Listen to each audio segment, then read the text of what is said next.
Assalamualaikum warahmatullahi wabarakatuh. Kembali lagi di channel Berita Mistis.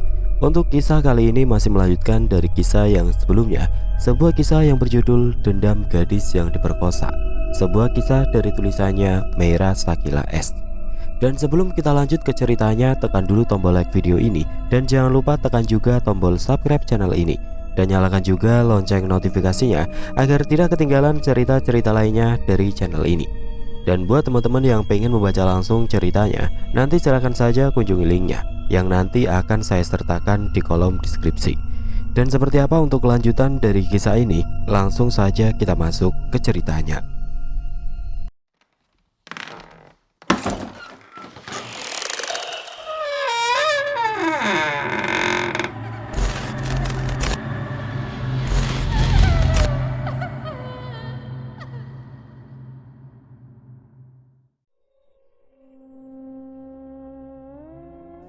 Beralih ke kediaman Hilma.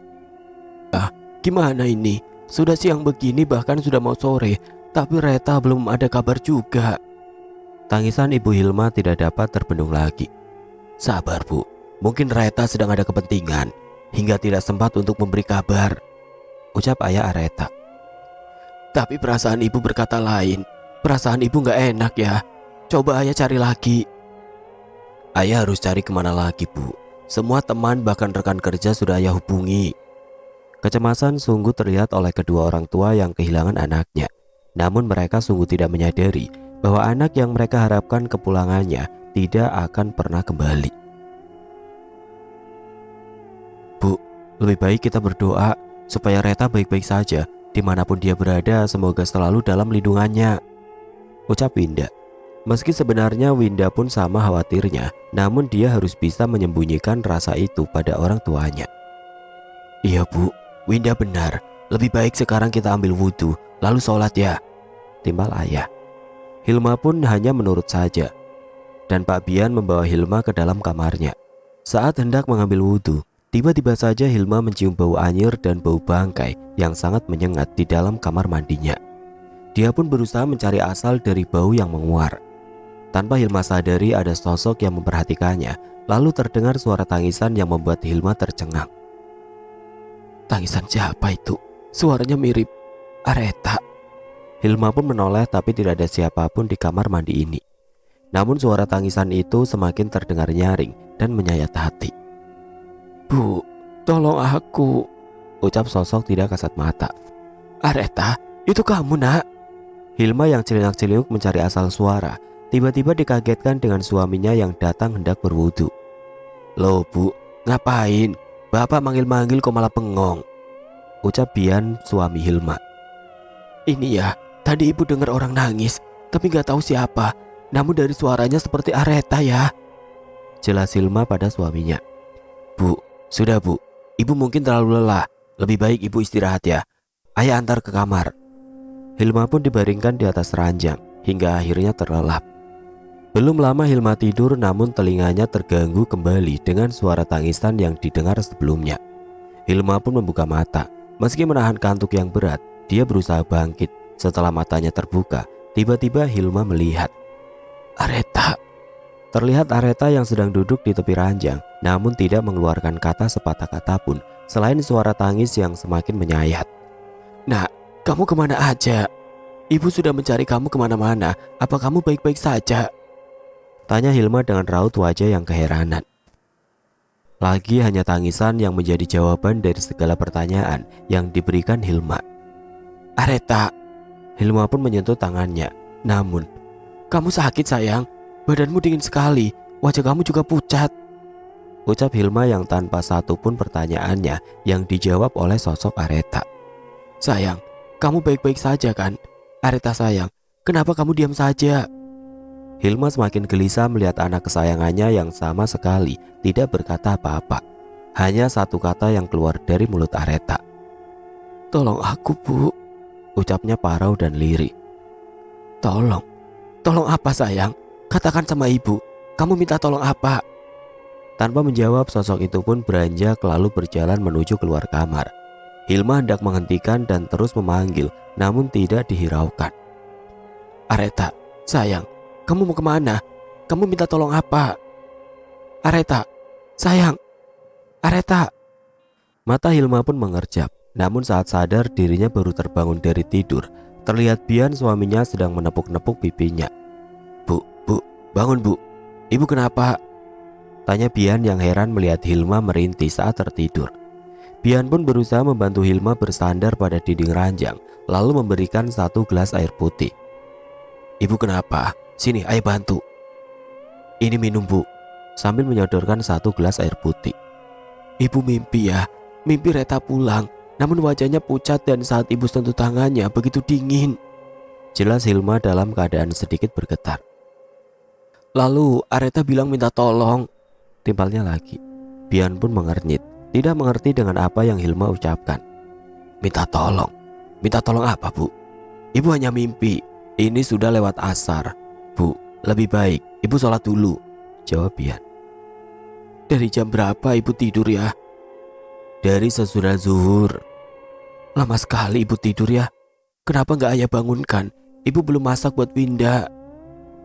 Ibu terlihat kelelahan. Mungkin ibu terlalu memikirkan Areta. Sekarang ibu mandi, lalu sholat. Ayah tunggu di depan. Baiklah, maafkan ibu ya. Hilma pun bangkit dari ranjang hendak membersihkan diri. Begitu juga dengan Bian. Dia berlalu meninggalkan Hilma menuju ruang keluarga. Selain di rumah Hilma, keadaan rumah Panji pun sama halnya. Panji pun kembali bangkit dari ranjang, hendak membersihkan diri dan segera menemui Vika.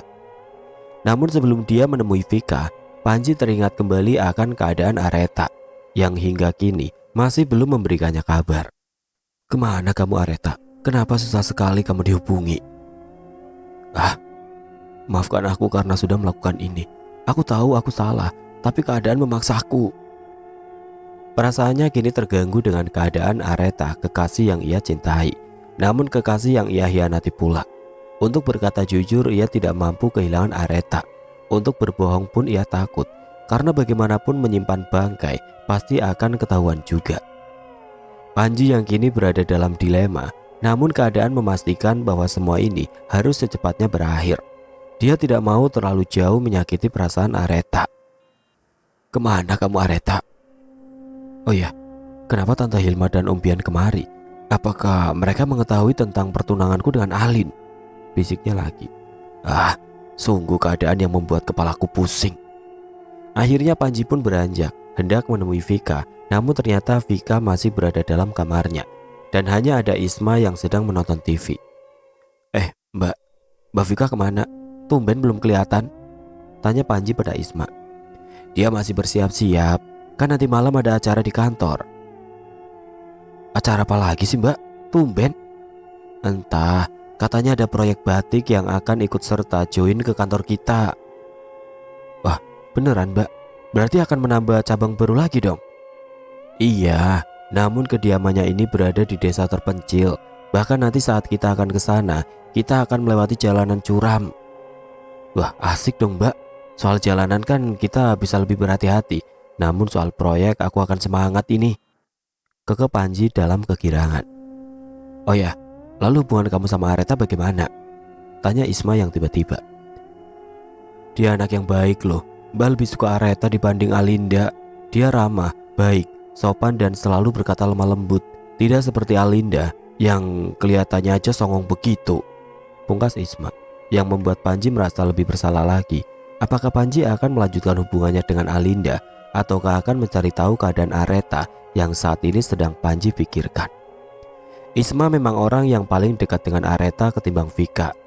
Tiap kali Areta ke rumah pun hanya Isma yang selalu menyambutnya dengan ramah, tidak dengan Vika. Dia selalu saja bersikap acuh, bahkan kerap kali membuat hati Areta terluka. Namun Areta tidak pernah ambil hati ucapan Vika. Dia selalu berusaha bersikap baik, karena dia yakin suatu saat nanti Vika akan menerimanya dengan sepenuh hati. Hampir 1 jam Panji dan Isma mengobrol, akhirnya Vika pun telah siap dengan pakaiannya yang rapi. Sudah siapan? Sapa Vika. Sudah mbak. Ya sudah, berangkat sekarang aja. Soalnya Juna akan ikut serta dalam bisnis ini, jelas Vika. Apa? Serempak Panji dan Isma yang saling melempar pandang. Kak, aku gak salah dengar. Juna laki-laki yang taunya cuma buang uang mau ikut berbisnis, pungkas Isma. Iya mbak, Dia kan laki-laki berandalan, masa mau ikut serta dengan bisnis batik kita? Timpal Panji. Aku sengaja biar sepupu kalian itu bisa berubah dan menghargai orang tua yang bekerja keras untuknya. Jangan cuma taunya buang-buang duit doang. Tapi Mbak yakin dia bisa diandalkan? Aku tidak yakin, nanti malah bikin masalah lagi. Kita coba saja dulu, jangan terlalu memandang orang dari luarnya saja. Tapi Mbak, katanya bisnis ini sekarang berada di desa terpencil, berarti kurang dalam pengelolaannya dong Mbak. Tidak masalah, bukan soal desanya, tapi pemiliknya ingin membuka bisnis baru juga di cabang lain. Dan yang di desa Gunung Kulon itu malah paling bagus dalam segala bidangnya.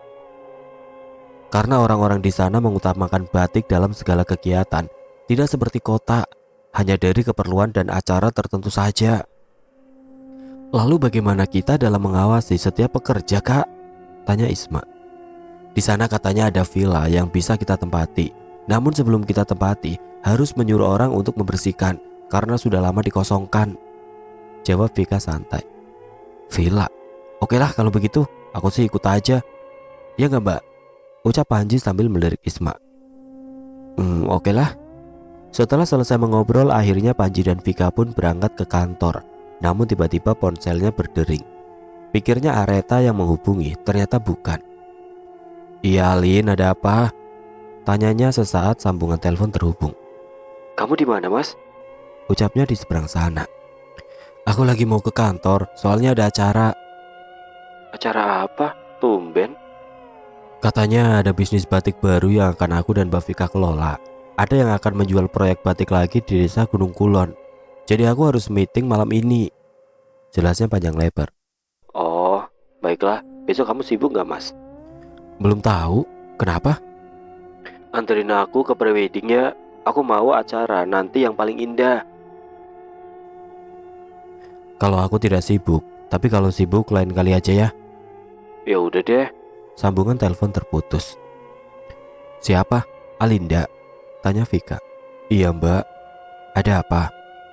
Besok minta diantar lihat-lihat ke prewedding. Cuma aku kan belum tahu besok libur apa enggaknya.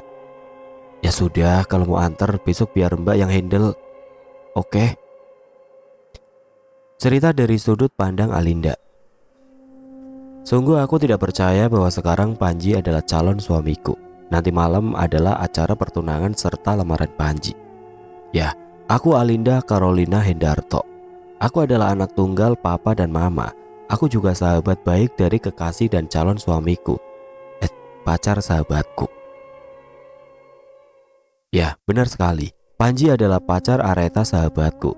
Namun dia tidak tahu bahwa aku adalah sahabat pacarnya. Karena selama dia berhubungan dengan Areta, aku tidak pernah bertatap muka secara langsung. Bahkan dia tidak pernah tahu aku. Pernah suatu ketika aku melihat Panji bersama Areta. Saat itu aku berada di sebuah kafe. Tidak sengaja melihat mereka sedang mengobrol dengan mesra berdua. Iya, aku akan melamarmu dalam 3 bulan ini. Terdengar suara Panji yang mengucapkan akan segera melamar Areta. Degup jantungku seakan berdebar semakin kencang mendengar penuturan Panji pada Areta. Melamar? Kenapa Vika tidak memberitahu aku kalau Panji akan melamar Areta? Gumamku sesekali. Aku tarik nafas dalam-dalam. Rasa kesal menjalar dalam hati. 2 tahun aku menaruh harapan, berharap kamu menjadi milikku. Aku tidak akan membiarkanmu memiliki Panji, Areta. Bayangan saat Panji mengucapkan akan melamar Areta masih jelas aku ingat. Namun ternyata aku yang menjadi tunangan juga calon istrinya. Ternyata tidak sulit membuatmu berpaling pada aku, Panji. Sejak saat itu aku mencoba mempercepat acara pertemuanku dengan Panji. Karena setiap ayah meminta aku selalu menolak dengan alasan aku belum siap. Karena sejak ayah join dengan perusahaan Vika kakaknya Panji, mereka sepakat untuk menjodohkan aku dan Panji. Namun saat itu aku belum siap dan masih ingin bebas dengan masa remajaku. Namun saat pertama kali aku melihat Areta bersama Panji, saat itu aku selalu mencoba menahan diri. Aku tidak ingin terlalu buru-buru karena takutnya orang bilang aku wanita perebut. Namun selama setahun aku menunggu, kulihat Panji semakin jauh dalam hubungannya. Sejak saat itu aku meminta Vika mempercepat pertemuanku saat sebelum 3 bulan Panji akan melamar Areta. Mbak, boleh aku bertemu Panji secepatnya? Kukirim pesan pada Vika. Tanpa menunggu lama dia pun membalas. Wah, ada apa nih tumben? Ya, aku ingin segera kenal lebih jauh aja mbak. Oke baiklah, kapan kamu ada waktunya? Minggu besok aja mbak, bisa kan? Sepertinya sudah ada yang ngebet nih. Kan biar nanti kalau sudah ketemu bisa tahu, kalau sudah tahu kan nanti bisa dipikirkan lagi mau lanjut atau enggaknya.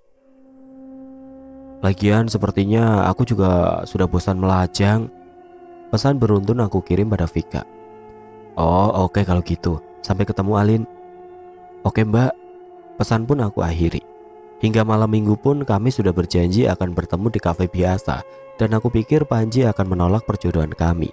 Ternyata dia pun menyepakati meski harus menunggu 1 minggu untuk dia berpikir.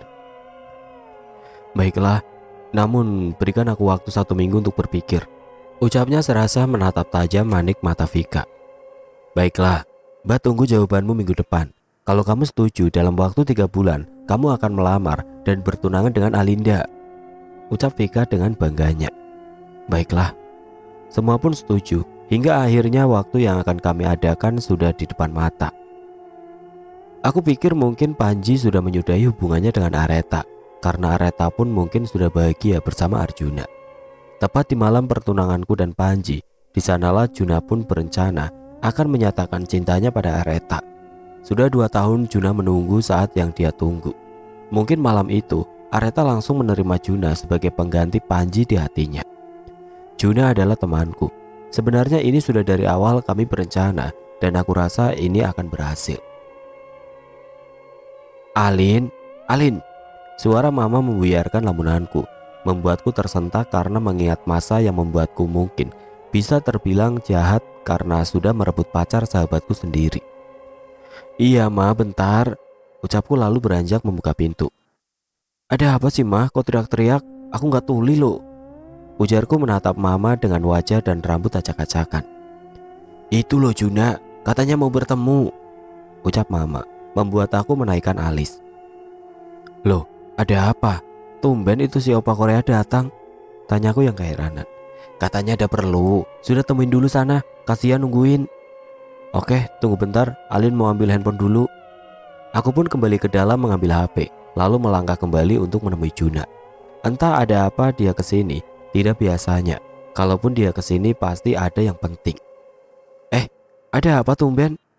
Tanyaku saat aku lihat Juna sedang menunggu di teras. Gue cuma bosan aja di rumah, makanya kesini. Tumben banget, biasanya lu nongkrong sama Tommy dan Bambang. Gue lagi bingung Lin. Udah gitu bokap gue malah nyuruh gue ikut berbisnis sama Vika dan Panji. Jelas Juna. What? Gue gak salah dengar, seorang Arjuna mau berbisnis. Ucapku yang tidak terduga, mulutku menganga sangat lebar. Biasa aja kali, tutup tuh mulutnya bau tahu nggak? Enak aja. Tapi beneran, lu Jun mau ikut bisnis? Lu nggak demam kan? Sambil aku sentuh keningnya yang terasa biasa saja. Apaan sih? Lu pikir gue sakit? Gue serius ini, tapi ada yang lebih ngagetin lagi dari ini. Ucapnya seraya berbisik. Apaan lagi yang lebih ngagetin? Palingan juga yang lebih ngagetin soal Areta yang menerima cinta lu. Duh bukan, malah lebih parah. Lu mau tahu nggak? Tapi awas lu kalau kaget dan teriak. Sambil cilak-ciluk melihat keadaan. Iya apaan, janji gue nggak teriak.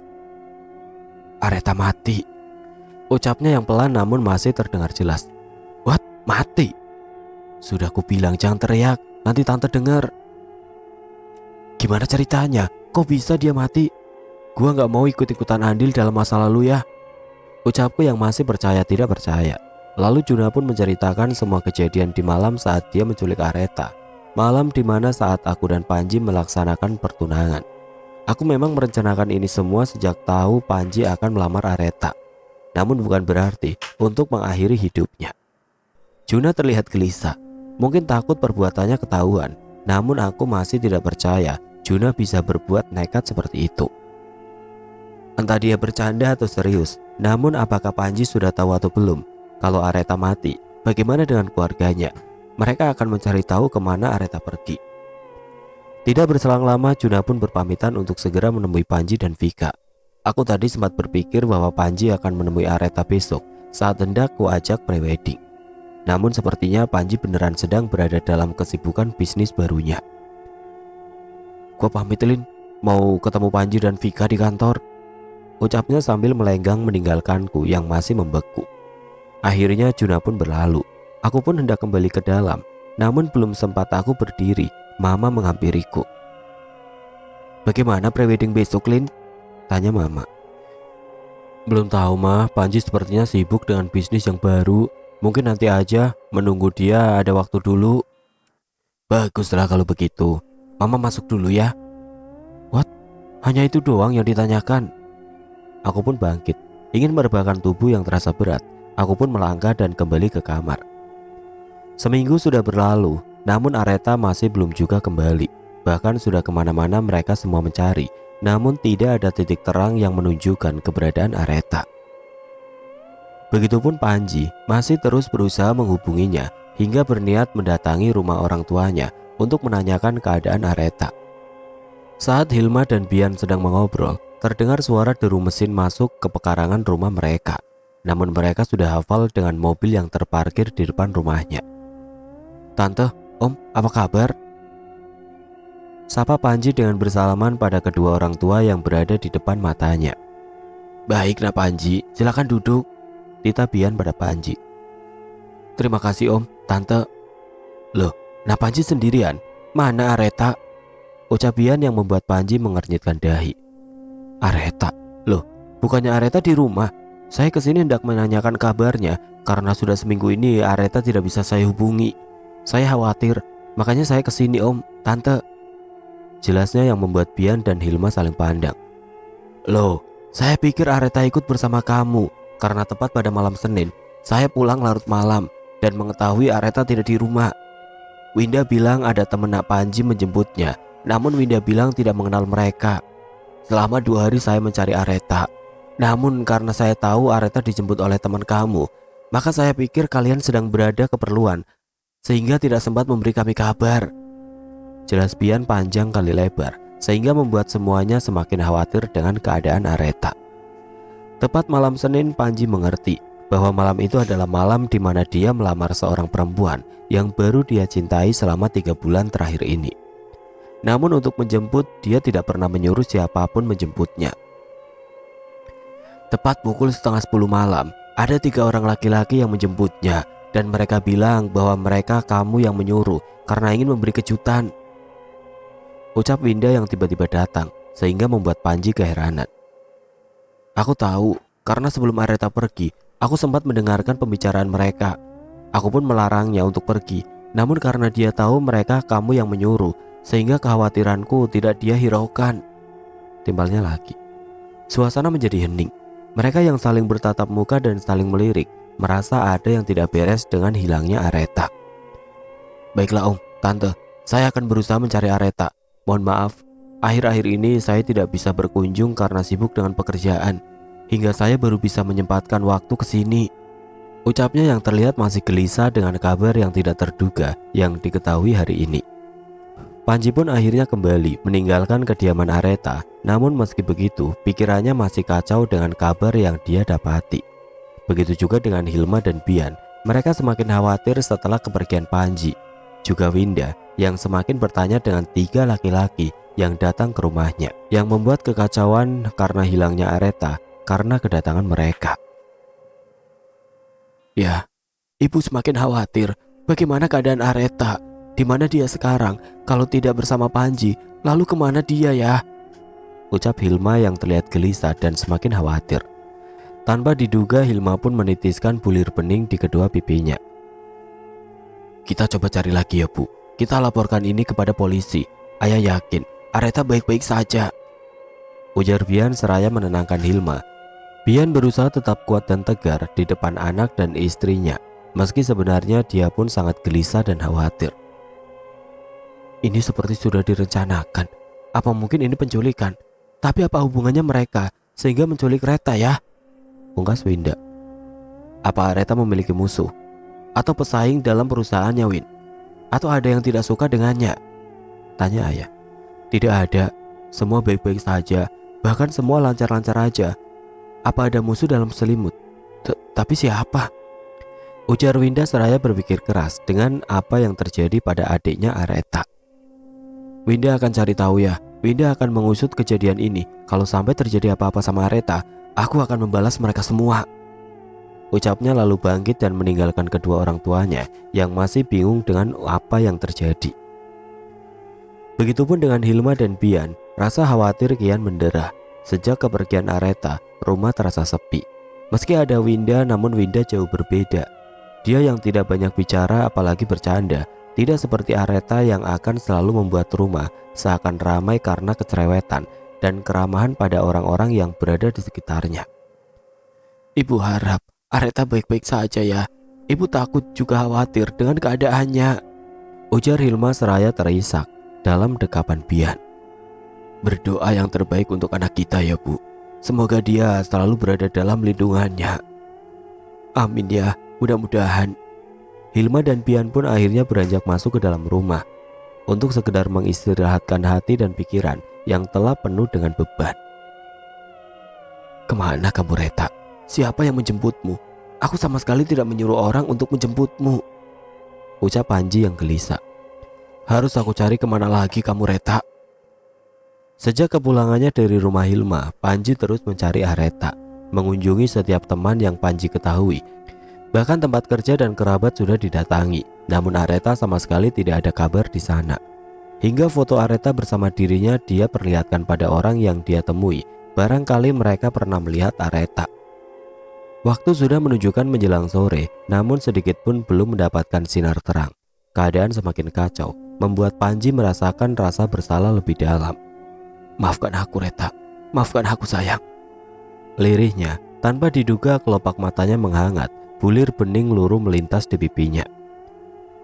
Harusnya aku menemuimu malam itu, harusnya aku bersamamu, maafkan aku.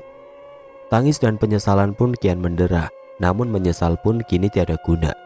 Panji pun menepis pikiran buruknya, lalu menghapus bulir bening yang membasahi pipinya. Dia akan mencari keberadaan Reta hingga ketemu. Akhirnya Panji pun memutuskan untuk pulang. Tepat pukul 8 Panji sampai di halaman rumahnya. Namun dia tidak langsung masuk. Pikirannya akan kenangan Areta masih jelas dalam ingatan. Mas, kamu serius mau hidup denganku? Kamu serius ingin mendampingi hidupku? Ucap Areta.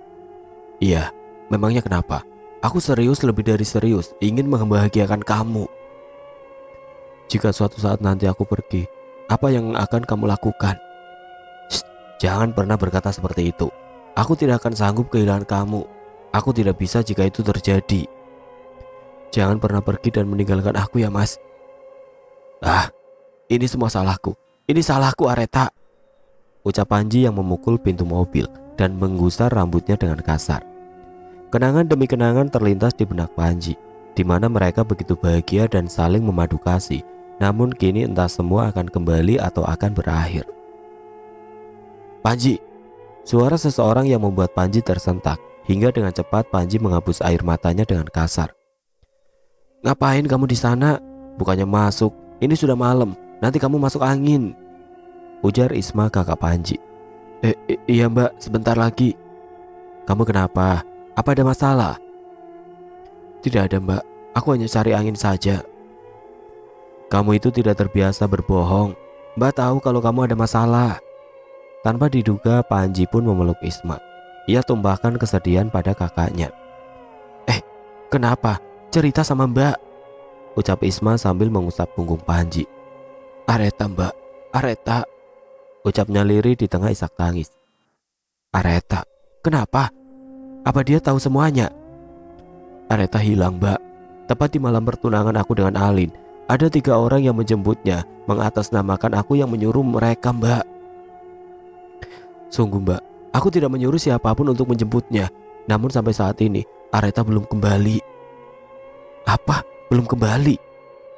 Siapa maksud kamu yang menjemput dan mengatasnamakan kamu? Ucap Isma yang terlihat panik. Iya mbak, Areta hilang sampai sekarang belum kembali. Aku khawatir sama dia mbak. Ini semua salahku. Ini salahku mbak. Tenang Panji, ini bukan salahmu. Ini salahku mbak. Harusnya malam itu aku menemuinya, menjelaskan tentang acara lamaranku padanya. Tapi aku, ucapnya sambil memukul dan menendang mobil yang baru saja dia parkir.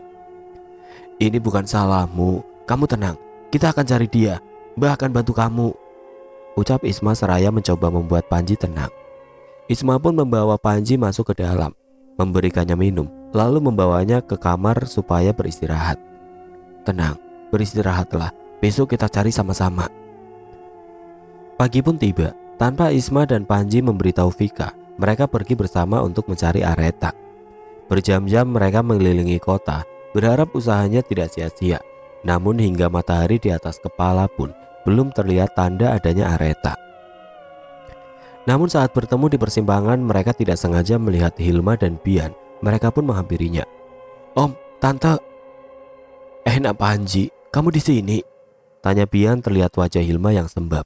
Namun enggan untuk Isma dan Panji bertanya, karena mereka pun sudah paham dan mengerti apa yang dirasakan Bian dan Hilma. Begitupun Panji, sama halnya, karena semalaman ia pun tidak bisa berhenti memikirkan Areta dan merasa bersalah atas kejadian yang menimpa wanita yang dia cintai. Iya om, saya sama Mbak Isma sedang berusaha mencari Reta. Dengan suara parau menahan embun yang ingin berjatuhan. Sudah nak Panji, saya mengerti. Lebih baik kita cari sama-sama, karena saya dan Winda pun sudah melaporkan ini ke jalur hukum. Baiklah om, saya pun akan sekuat dan semampu saya untuk terus berusaha membantu mencari Areta. Akhirnya mereka pergi bersama mencari Areta. Sedang semuanya sibuk dengan pikiran masing-masing, terdengar suara telepon yang berbunyi. Halo Jun, ada apa? Ucap Isma. Mbak di mana? Hari ini kan ada acara pertemuan di kantor. Mbak lagi nemenin Panji. Areta hilang, sekarang kami lagi mencarinya. Mencari Areta? Ucap Juna yang gugup. Kenapa? Kamu kenal dengan Areta? Tanya Isma. Oh, enggak mbak, enggak. Ya sudah, aku mau lanjut ketemu Vika mbak. Aneh. Ada apa mbak? Tanya Panji. Juna memberi kabar kalau hari ini ada pertemuan lagi, tapi biarlah mereka saja yang urus. Oh, oke ya mbak. Apa ini kerjaan orang asing atau orang yang kita kenal? Kalau firasatku sepertinya... Sudah, jangan berpikiran buruk dulu. Berdoa yang terbaik aja. Waktu pun menjelang maghrib, Panji dan Isma pun memutuskan untuk pulang. Sebelum pulang, Bian dan Hilma meminta Panji untuk mampir ke kafe yang biasanya mereka datangi. Nak Panji, sebelum pulang lebih baik kita mampir dulu. Kita ke kafe biasa, ucap Bian. Baik om, mbak, kita ke kafe dulu aja. Lagian mbak juga pasti lapar. Kita makan dan ngopi dulu di sana. Gimana? Ya udah, tapi traktir ya. Tenang saja, saya yang bayar. Celetuk Bian membuat semua tertawa. Mereka pun akhirnya ke kafe, masing-masing memesan makanan dan minuman, serta dibarengi dengan obrolan ringan. Setelah cukup lama, akhirnya mereka pun memutuskan untuk pulang, karena merasa pencarian hari ini tidak membuahkan hasil, membuat mereka membutuhkan tenaga untuk esok hari. Kami pamit om, besok saya akan mencoba mencari lagi, ucap Panji dan melangkah meninggalkan Bian dan Isma. Iya, hati-hati. Panji pun mulai menghidupkan mobilnya. Meski masih dipenuhi dengan rasa gelisah, namun dia tidak mau semua berakhir seperti ini. Panji harus bisa menemukan Areta secepatnya. Di dalam selama perjalanan suasana sangat hening. Tanpa ada obrolan atau pertanyaan yang dikeluarkan dari mulut kakak beradik itu, mereka sama-sama larut dalam pemikirannya masing-masing. Mobil pun sampai di halaman rumah megah. Isma dan Panji pun keluar tanpa memberitahu Vika mereka habis dari mana. Mereka hanya memberi alasan ada urusan yang harus diselesaikan. Dari mana saja kalian? Sampai seharian tidak sempat ke kantor, ucap Vika yang telah menunggunya di kursi teras. Kami ada urusan mbak. Urusan apa? Yang lebih penting dari kantor dan Alin. Bukan seperti itu mbak. Tadi mobil kami mogok, potong Isma. Lalu kenapa kamu tidak menjawab panggilan Alin?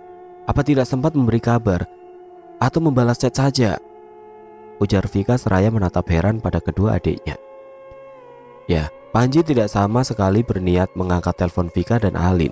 Bahkan Alin sempat menghubunginya berkali-kali, namun Panji tidak sama sekali merespon, sehingga membuat Alin harus mengadu pada Vika. Maaf mbak, tadi ada urusan yang nggak bisa ditinggal.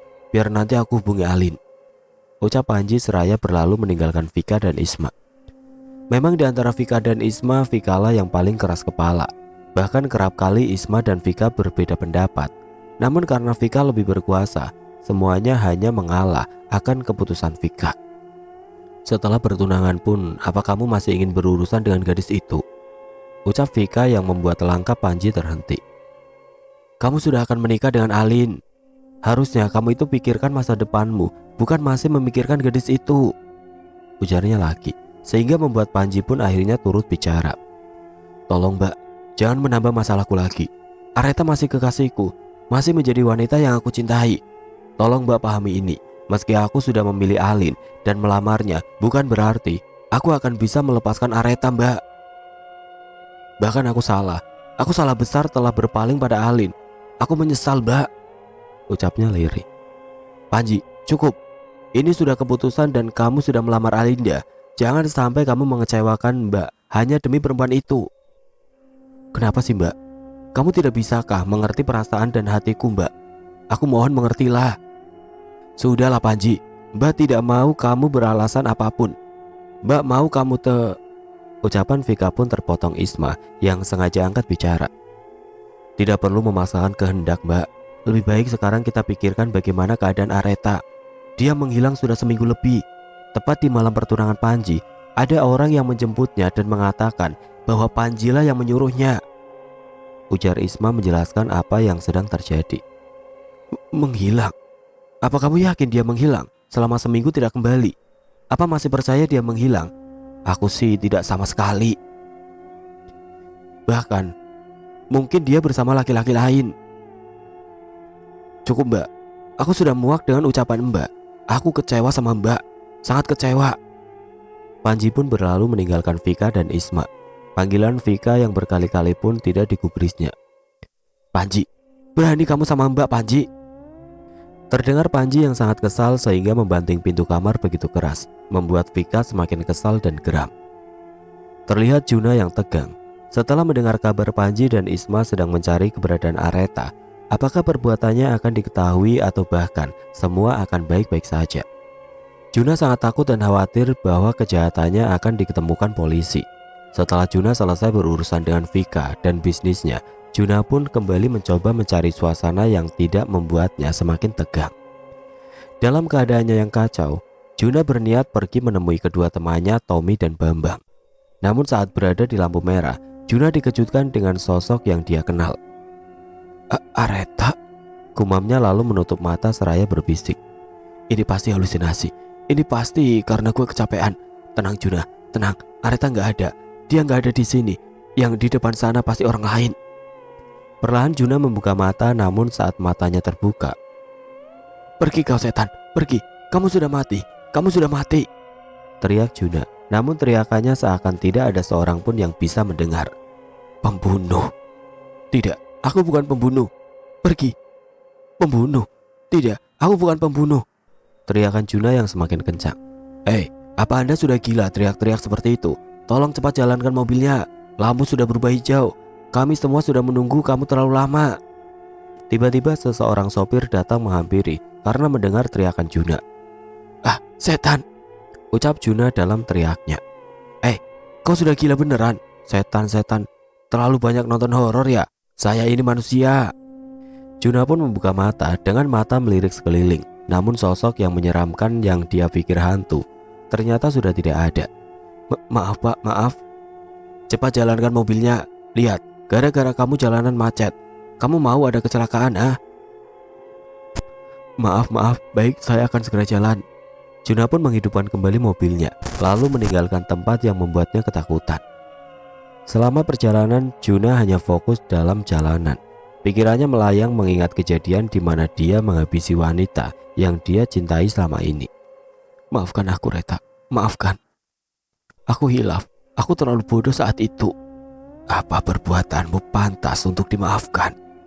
Suara yang tiba-tiba terdengar di kursi belakang, tepat di belakang Juna, membuat Juna pun tersentak kaget. Maksudnya?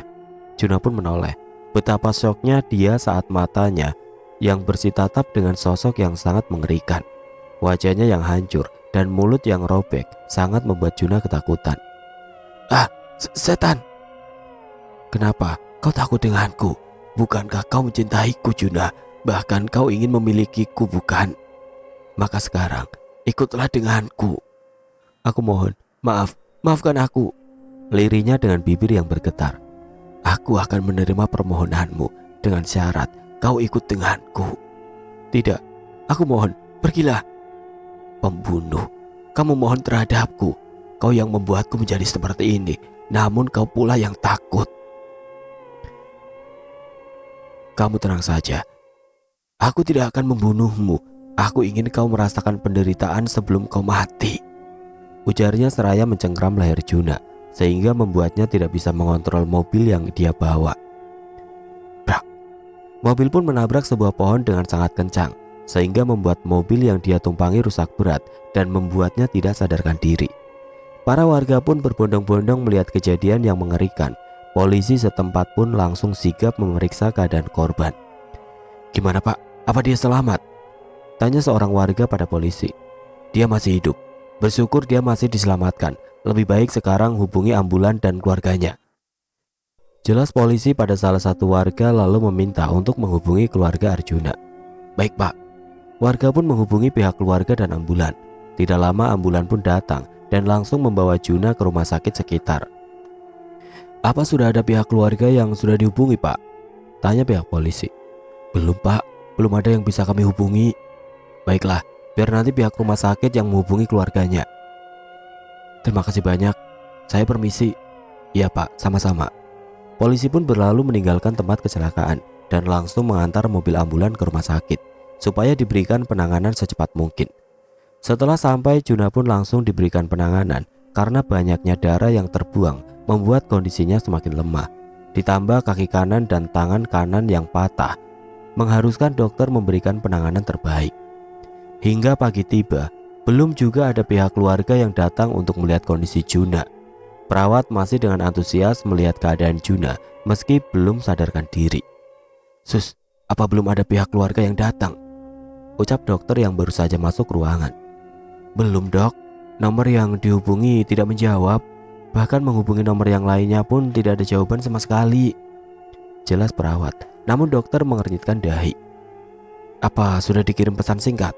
Sudah Dok, namun masih belum ada respon sama sekali. Aneh sekali, apa mereka tidak peduli dengan keadaan anak atau saudaranya sehingga sulit sekali dihubungi saat seperti ini?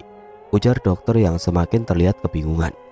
Entah apa yang terjadi sehingga semua nomor yang dihubungi pihak rumah sakit tidak dapat menjangkaunya, membuat dokter dan perawat kebingungan dalam mengambil tindakan untuk Juna.